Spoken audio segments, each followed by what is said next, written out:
Hello all and welcome back to the Fantasy Football Veterans Series from Fantasy Football Hub. My name is Andrew Ferguson and in this series I will be chatting with some of the most experienced, knowledgeable and dedicated fantasy football managers in the world to get behind the scenes into their personal lives, their stories, why they love fantasy football, while also trying to draw out those golden nuggets of fantasy information that have helped them along the way. So today I am delighted to be able to chat with a legendary fantasy football manager who last season finished third overall in FPL. He joins me every week on the Hub's FPL podcast and also writes ad hoc articles for the Hub throughout the season. Today we will meet Andy Green, aka FPL Fantasy Guide. So welcome Andy, and could you tell us a bit about yourself? Yeah, thanks for having me on. So I am 40 years old. I turned 40 last year, married with a 2-year-old son. I currently live in London, although due to the lockdown, I'm currently in Suffolk, as you can see by these beams behind me. It's not a typical London house. And I've been here for almost a month, so enjoying the period being outside of London. Okay. What do you do in your spare time, Andy, apart from, obsess over FPL and price changes and things? Well, I wish I could say I had more hobbies than FPL.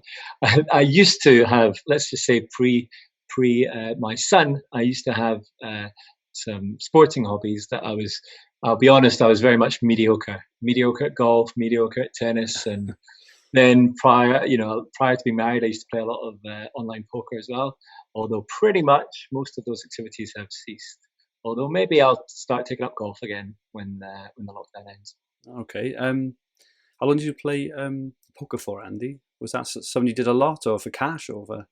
It was something that started it when I was at university with the late night poker. Do you remember the likes of the Devilfish and then you started to see the poker superstars on, I think it was Channel 4, and then onto Sky with like Phil Hellmuth, Phil Ivey, Gus Hansen, those legendary players. Brilliant. So yeah, it was always a good fun. I used to play kind of live tournaments in London.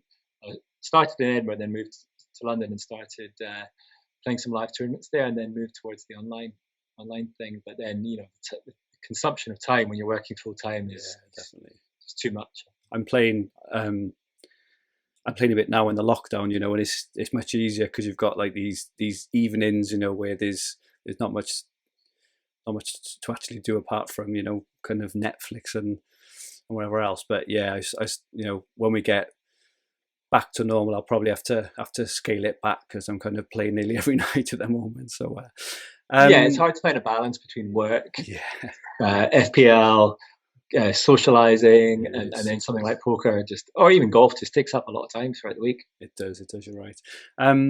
What do you do for work, Andy?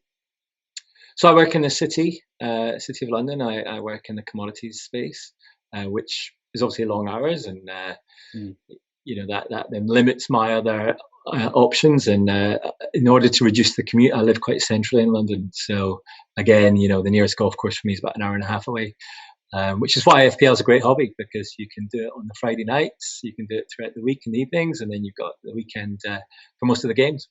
Cool. Okay. And what are your earliest memories of football when you were a youngster?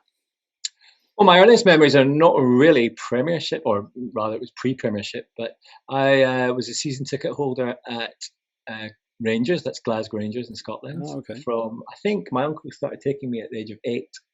So I guess my earliest memories from that are obviously the classic Old Firm games, plus the European games. I mean, when Rangers, a lot of people forget Rangers were quite a powerhouse in Europe, and certainly, they had, I think at one point they had 3 or 4 England internationals, like Terry Butcher, Chris Woods, Trevor Stevens. So, those are my kind of earliest football memories.